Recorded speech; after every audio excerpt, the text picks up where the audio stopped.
दोस्तों, स्वागत है आपका ई विद्यार्थी की वेबसाइट पे। तो चलिए शुरू करते हैं महाद्वीपों को और समझते हैं इन महाद्वीपों को। पहले क्या करेंगे, हम इनके नाम जान लेते हैं। तो सबसे पहला महाद्वीप है एशिया, दूसरा अफ्रीका, तीसरा यूरोप, फिर उत्तर अमेरिका, दक्षिण अमेरिका, ऑस्ट्रेलिया तथा अंटार्कटिका। तो एक एक करके इन सभी को समझते हैं, लेकिन उससे पहले इनको एक बार मानचित्र के ऊपर देख लेते हैं। अगर हम एशिया की बात करें तो एशिया हमारे विषुववृत्त रेखा से उत्तर की तरफ है और इसी वजह से ये उत्तरी गोलार्ध में स्थित है। और अगर आप देखोगे तो पीला रंग सबसे ज्यादा आपको इस मैप के ऊपर, मानचित्र के ऊपर दिखेगा। इसका मतलब ये है कि ये जो एशिया है वर्ल्ड का यानी विश्व का सबसे बड़ा महाद्वीप है। इसके बाद अगर आप अफ्रीका को देखोगे जो कि हल्के गुलाबी रंग से दिखाया गया है, ये विश्व का दूसरे नंबर का बड़ा महाद्वीप है।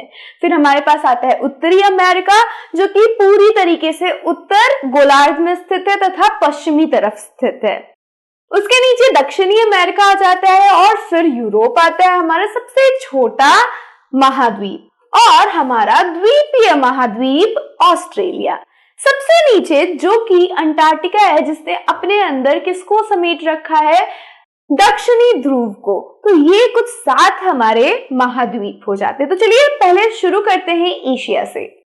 एशिया विश्व का सबसे बड़ा महाद्वीप है। यह पृथ्वी का 1/3 हिस्से में फैला है और यह महाद्वीप पूर्वी गोलार्ध में स्थित है। तो ये सबसे बड़ा महाद्वीप है, सबसे बड़ी बात। दूसरी बात, जो आपका भूमि है, पूरे विश्व में जो भूमि है उसका 1/3 हिस्सा हमारे एशिया के अंदर स्थित है। साथ ही साथ ये पूरा का पूरा पूर्वी गोलार्ध में स्थित है। एशिया के पश्चिम में यूराल पर्वत है जो इसे यूरोप से अलग करता है। तो कौन सा पर्वत इसे यूरोप से अलग कर रहा है?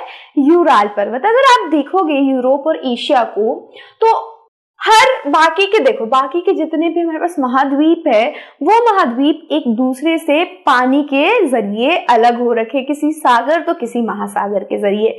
लेकिन एशिया के साथ ऐसा नहीं है। एशिया किससे अलग है? एशिया अलग है एक यूरल पर्वत के सहारे अपने पड़ोसी महाद्वीप से। अब वो हिस्सा एशिया और यूरोप का, जो कि ये दोनों ही साझा करते हैं, वो संयुक्त भूभाग जो कि ये दोनों साझा कर रहे हैं, उसको हम यूरेशिया के नाम से जानते हैं। तो यूरोप एवं एशिया के संयुक्त भागों को यूरेशिया कहा जाता है। यूरोप प्लस एशिया मिलके यूरेशिया का निर्माण करते हैं। आगे चलते हैं और अफ्रीका के बारे में जानते हैं। तो ये जो हमारा अफ्रीका है, ये दूसरा सबसे बड़ा महाद्वीप है। विषुववृत्त रेखा जो कि शून्य है, इस महाद्वीप के लगभग मध्य भाग से होकर गुजरती है। यही एक ऐसा महाद्वीप है जिससे होकर कर्क, विषुववृत्त तथा मकर तीनों रेखाएं गुजरती है। अब ये जो हमारा अफ्रीका है, अगर हम यहाँ पे बात करें, ये जो हल्के गुलाबी रंग में आपको दिख रहा है लैंडमास, इसके बिल्कुल ठीक बीचों बीच से विषुववृत्त रेखा होके गुजरती है और इसको 2 हिस्सों में विभाजित कर देती है। साथ ही साथ इससे कर्क रेखा भी होकर गुजरती है और तीसरी रेखा जो कि मकर रेखा है, वो भी इससे होकर गुजरती है। अब एक और बात, यहाँ पे ना विश्व का सबसे बड़ा गर्म रेगिस्तान स्थित, और उस रेगिस्तान का नाम है सहारा रेगिस्तान। तो सहारा रेगिस्तान विश्व का सबसे बड़ा गर्म रेगिस्तान अफ्रीका में स्थित है। साथ ही साथ विश्व की सबसे लंबी नदी नील नदी भी इसी अफ्रीका में होकर गुजरती है। तो 2 चीज यहाँ पे बड़े हैं, लंबे हैं। एक तो बड़ा रेगिस्तान इसके पास है और दूसरा इसके पास लंबी नदी जिसका नाम है नील नदी है। चलते हैं अपने अगले महाद्वीप उत्तर अमेरिका के ऊपर। उत्तर अमेरिका विश्व का तीसरा सबसे बड़ा महाद्वीप है। ये दक्षिण अमेरिका से एक सक्रिय स्थल से जुड़ा है जिसे पनामा स्थल संधि कहते हैं। तो यहाँ पे इस सक्रिय स्थल को याद रखिएगा, स्थल संधि याद रखिएगा, क्योंकि हम अभी कुछ स्लाइड्स के बाद इनको भी पढ़ेंगे कि स्थल संधि होती क्या है। देखो, अभी मोटे तौर पे बता देती हूँ कि वो भूमि जो एक बड़े भूमि और दूसरे भूमि को जोड़ेगा, उसको हम संधि के नाम से जानेंगे, स्थल संधि के नाम से जानेंगे। और हमारा उत्तर अमेरिका, अगर आप देखोगे ना, तो यहाँ पे ये जो हमारा दक्षिण अमेरिका है उससे जुड़ा हुआ है, एक बहुत ही सक्रिय, बहुत ही छोटी लैंड की एक पट्टी है, उसे जोड़ रही है वो पट्टी दक्षिण अमेरिका से, और इसी पट्टी को हम संधि के नाम से जानते हैं, और इस पूरी संधि को हम स्थल संधि बुलाते हैं कि कोई दो लैंड मासेस, कोई दो भूभाग अगर जुड़े हुए हैं किसी भूमि के पट्टी के सहारे तो उसे स्थल संधि बुलाएंगे। और इस स्थल संधि का नाम है हमारा वो स्थल संधि जो कि उत्तरी अमेरिका और दक्षिणी अमेरिका को जोड़ेगी, उसको हम पनामा स्थल संधि के नाम से जानेंगे। ठीक है, तो पनामा स्थल संधि हमारे उत्तरी अमेरिका और दक्षिणी अमेरिका को जोड़ती है। यह महाद्वीप पूरी तरह से उत्तरी एवं पश्चिमी गोलार्ध में स्थित है। यह तीन महासागरों से घिरा है, उत्तर प्रशांत महासागर, उत्तर अटलांटिक महासागर तथा कैरेबियन सी से घिरा हुआ है। यानी कि अगर हम बात करें हमारे उत्तरी अमेरिका की, तो ये उत्तरी अटलांटिक महासागर, उत्तरी प्रशांत महासागर, और वहां पे दे रखा है हमारे पास एक और सी, और वो है आर्कटिक महासागर। आर्कटिक महासागर इसके उत्तरी दिशा में स्थित है। तो ये तीन महासागर है जिससे हमारा उत्तरी अमेरिका क्या हो रखा है, घिरा हुआ है। तो ये कैरेबियन सी को हम मिटा देते हैं, मैं इसको यहां पे लिख देती हूं, आर्कटिक महासागर। ठीक है, तो ये तीन जो महासागर हैं हमारे, वो हमारे उत्तरी अमेरिका को घेरे हुए हैं। अब चलते हैं हमारे चौथे महाद्वीप के ऊपर जिसका नाम है दक्षिण अमेरिका। दक्षिण अमेरिका जो है उसके नाम से आपको पता चल रहा होगा कि इसका ज्यादातर भाग कहाँ पे स्थित है, दक्षिणी भाग में, दक्षिणी गोलार्ध में स्थित है। इसके पूर्व एवं पश्चिम में दो महासागर स्थित है। कौन कौन सी?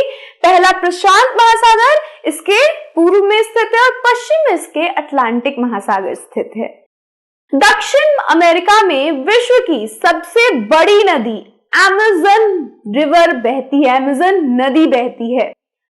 हमने बात करी थी हमारे अफ्रीका के अंदर कि अफ्रीका में सबसे लंबी नदी बह रही है। लंबी का मतलब लेंथ बड़ा है, और बड़ी का मतलब उसकी चौड़ाई ज्यादा है। तो सबसे चौड़ी नदी, सबसे बड़ी नदी कौन सी होगी? अमेज़न रिवर, अमेज़न नदी, जो कि दक्षिण अमेरिका में स्थित है। आगे बढ़ते हैं हमारे अगले टॉपिक पे, जो है जल संधि एवं स्थल संधि।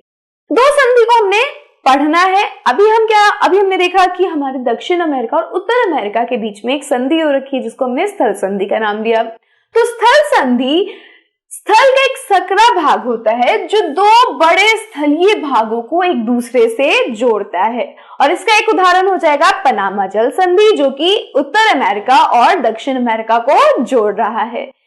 जैसे ये दो भागों को जोड़ रहा है जल संधि, वैसे ही स्थल संधि, वैसे ही जल संधि भी दो बड़े जलों को जोड़ती है। और ऐसा एक उदाहरण हमारे भारत के पास भी है जिसको हम पर्क स्ट्रेट या पर्क जल संधि के नाम से जानते हैं। जल संधि क्या होती है? पानी का सकरा भाग होता है जो दो बड़ी जल राशि जैसे समुद्र तथा महासागरों को एक दूसरे से जोड़ती है। और हमारे भारत के पास एक जल संधि है जिसका नाम है पर्क जल संधि, और ये अरब सागर और बंगाल की खाड़ी के जलों को जोड़ती है, और ये जल संधि के नाम से जानी जाती है। आगे बढ़ते हमारे पांचवे महाद्वीप की तरफ, जिसका नाम है आर्कटिक सागर, आर्कटिक ओशियन।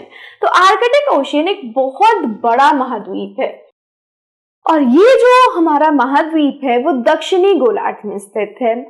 दक्षिण ध्रुव इस महाद्वीप के मध्य में स्थित है। तो ये जो हमारा दक्षिणी ध्रुव है वो इसके बिल्कुल मध्य में स्थित है। कुछ इस तरीके से, अगर हम अपने ग्लोब को उल्टा कर देंगे ना, तो ये इस तरीके से दिखता है हमारा पूरा का पूरा हमारा अंटार्कटिक, ये कुछ इस तरीके से दिखता है। और इसके बिल्कुल ठीक बीचों बीच स्थित है हमारा दक्षिणी ध्रुव। चूंकि यह दक्षिण ध्रुव क्षेत्र में स्थित है, इसलिए यह हमेशा मोटी बर्फ की परतों से ढका रहता है। हमने जब हमारे आगे के चैप्टर में पढ़ा था कि किस तरीके से सीजन्स चेंज होते हैं, तो हमने देखा था कि एक ध्रुव में क्या होती है, जब सन होती है, जब सूरज होता है तो दूसरे ध्रुव में सूरज की अनुपस्थिति होती है, जिसकी वजह से वहां पे ठंड ज्यादा होता है।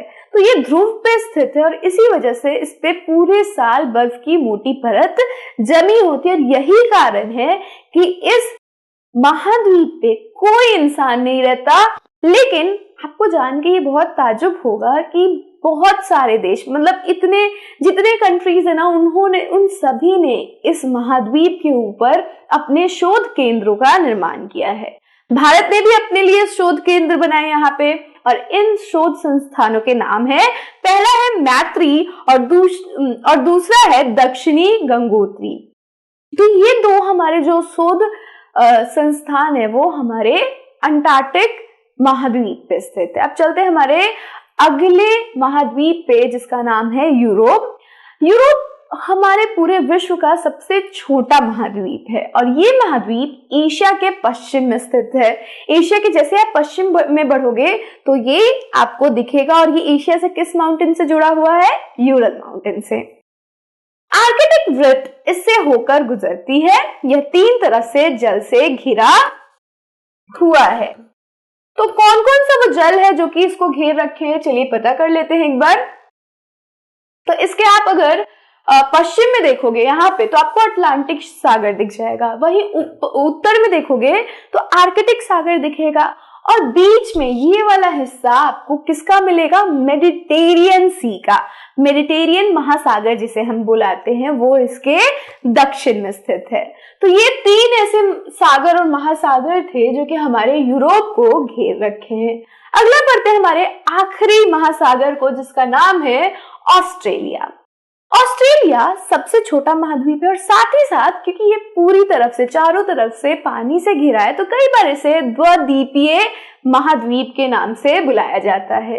यह विश्व का सबसे छोटा महाद्वीप है जो कि पूरी तरीके से दक्षिण गोलार्ध में स्थित है। कहाँ पे स्थित है? दक्षिण गोलार्ध में, और इसे द्वीपीय महाद्वीप कहा जाता है। तो ऑस्ट्रेलिया को हम क्या बुलाएंगे? कई बार द्वीपीय महाद्वीप भी बुला सकते हैं। तो ये थे हमारे महाद्वीप। अब चलते हैं हमारे नेक्स्ट टॉपिक की तरफ, जिसका नाम है जलमंडल। तो मैं आपसे नेक्स्ट वीडियो में मिलूंगी जहां पे हम करेंगे जलमंडल को। So till then stay safe and keep learning with us. Bye bye.